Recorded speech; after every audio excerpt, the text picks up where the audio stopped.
करें, बांटे, वितरण करें, डिस्ट्रीब्यूट करें, देते रहें। लेकिन आज हमारी स्थिति उल्टी है। हम बटोरते रहते हैं कि आज तो ठीक है, निकल गया, कल क्या होगा, कल काम में आएगा। इस जवानी में तो हम कमा लेंगे, बुढ़ापे में हमारा क्या होगा, बुढ़ापे में काम आएगा। हमारा तो ठीक है, ये निकल गया, लेकिन हमारी अगली पीढ़ी का क्या होगा, क्या जाने अगली पीढ़ी कैसी होगी, दूसरी पीढ़ी का क्या होगा। इस तरह से 7-7 पीढ़ियां, 10-10 पीढ़ियां का हम बटोरते रहते हैं, और यही तो हमारे मनोरोग का कारण बन जाता है, मेंटल टेंशन का, डिप्रेशन का। हर कोई अपने अपने भाग्य लेके आते हैं। हम देखते हैं कोई भी प्राणी बटोरते नहीं, जब भी मिला आवश्यकता के अनुसार इसका उपभोग कर लिया, और अपने साथ लेके नहीं जाते, स्टोर नहीं करते, और फिर भी किसी को कोई भी आज तक कमी नहीं आई, तो हमें कमी आ जाएगी क्या। तो हमें ये सब कुछ सीखना है सृष्टि से।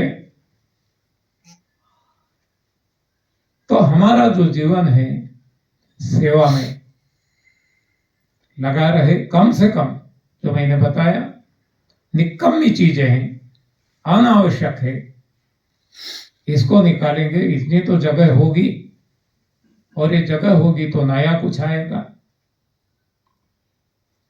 अब इतना निकालने की जब हिम्मत आएगी तो और कुछ निकालेंगे। देखो, हम कंपेयर करते जाते हैं। देखो, जब एनडीएस की बात आई, रोग नाबूदी की बात आई, हमने बताया 8 घंटे निर्जल उपवास करना है, लंघनम परम औषधम। तब लोगों को लगता था कि ओ माय गॉड, 8 घंटे बिना पानी, बिना चाय, मर जाएंगे, चक्कर आ जाएगा, हाँ ये कुछ हो जाएगा, ऐसा हो जाएगा। तब हम कहते थे कोई बात नहीं, 8 घंटे इतनी जल्दबाजी नहीं करो, 7 घंटे, 6 घंटे, 5 घंटे, जितना हो सके शुरू तो करो। अरे ये भी नहीं हो सकता तो कम से कम जो गलत खाना डाला है ये डालना तो कम करो, इसमें तो बदलाव लाओ। ये निकालो जो पुराना पड़ा है, एनिमा संजीवनी करके। तो जब ऐसा करने लगे तो हौसला बढ़ते गया, क्योंकि इसका परिणाम मिलता गया। उसी तरह हम यहां भी कहते हैं कि ये निकालना है, जो बटोरा है इसको निकालना। वहां ये गलत आहार के हिसाब से जो बच गया था, रुक गया था, चिपक गया था, इसको हमने एनिमा देकर निकाला।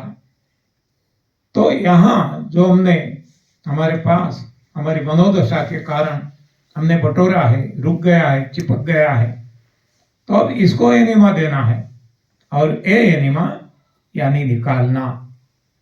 तो मैं कहता हूं बाकी ये सेवा, दान, ये सब कुछ बाद में अपने आप क्लियर होता जाएगा। एक बार एनिमा देने लगो, निकालने लगो। कितना आप निकालते हैं, जितना निकालते जाएंगे, जितना निकालते जाएंगे, और आप देखो इसका परिणाम कैसा मिलता है। जैसे एनिमा लेने के बाद कितना मौज, मजा, आनंद और हल्कापन महसूस करते हैं, ऐसा ही यहां महसूस होगा। तो धीरे धीरे अपनी हिम्मत बढ़ती जाएगी, और हम 1% से शुरू करेंगे। 1 से जो लाभ मिलेगा, अब 2, 3, 4, 5, अरे अब तो दशांश क्या,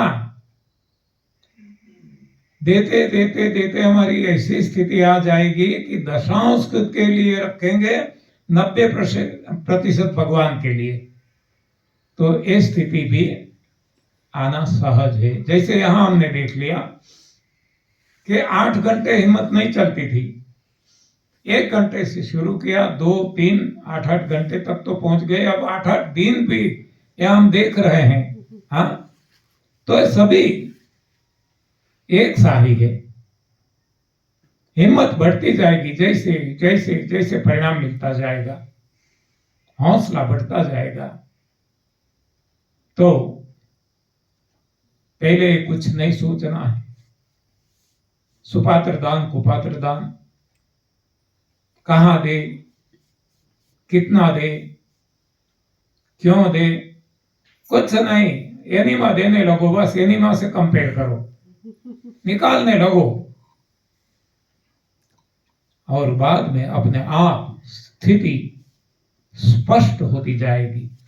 श्रीमद् भगवद गीता में बताया है कि कोई भी शुभ कार्य करते हैं, कोई भी सत्कार्य करते हैं, तो पहले तो धुंधलापन रहता ही है। जैसे आग प्रकट करते हैं तो पहले धुआं निकलता है और बाद में धुआं नहीं दिखता और स्पष्ट आग दिखाई नहीं लगती है। तो ऐसे कोई भी शुभ कार्य करते हैं, धुंधलापन रहेगा। यहां भी हमें धुंधलापन रहेगा। क्यों दे, कितना दे, किसको दे। हाँ, अरे जो भी जितना भी निकाल सके, जिसको भी देना है दो, जो आपकी अंतरात्मा का है वहां दे दो, लेकिन देने लगो, बस एक ही बात है। अपने आप आगे जाते जाते प्रभु हमारे भीतर है, भगवान हमारे भीतर है, तो वो अब ये सब कुछ क्लियर कर देंगे। क्लियरिटी आ जाएगी कि कहां देना है, कितना देना है। और एक समय ऐसा आ जाएगा, यदि हम देते रहें देते रहें देते रहें तो सब कुछ देने की हिम्मत आ जाएगी। क्योंकि जो कुछ दिया हुआ है सब कुछ भगवान का दिया हुआ है, हमारा तो है ही क्या। तो अब हिम्मत इतनी आ जाएगी कि 100% प्रभु सेवा में समर्पित हो जाएंगे।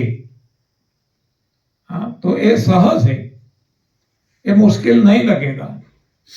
देखो, जिसने निर्जल उपवास किए हैं उनको अब ये सहज लगता है, उनको ऐसा त्रासदायक नहीं लगता, कोई कठिन कार्य नहीं लगता, उनके लिए ये सहज हो चुका है। शुरू करते हैं उनके लिए कठिन है, जिसने नहीं किया है उनके लिए और ज्यादा कठिन है। अरे उनके लिए तो ये भी सोचना कठिन है कि ये प्राकृतिक आहार पे भी रहा जा सकता है। उनको तो लगता है कि बिना दाल चावल रोटी पूरी पराठे खाए, बिना दूध दही छाछ घी खाए, बिना मांस मच्छी खाए कैसे रहा जा सकता है। हाँ, क्योंकि उनको कोई अनुभव नहीं है, उनकी सोच भी वहां तक नहीं है। लेकिन जैसे जैसे प्रयोग करते जाते हैं, छोड़ते जाते हैं, तो अपने आप हिम्मत बढ़ती जाती है, हौसला बढ़ता जाता है, क्योंकि परिणाम मिलने लगता है। तो जैसे आज कई लोग हम देखते हैं कि 8-8 घंटे तो क्या, 8-8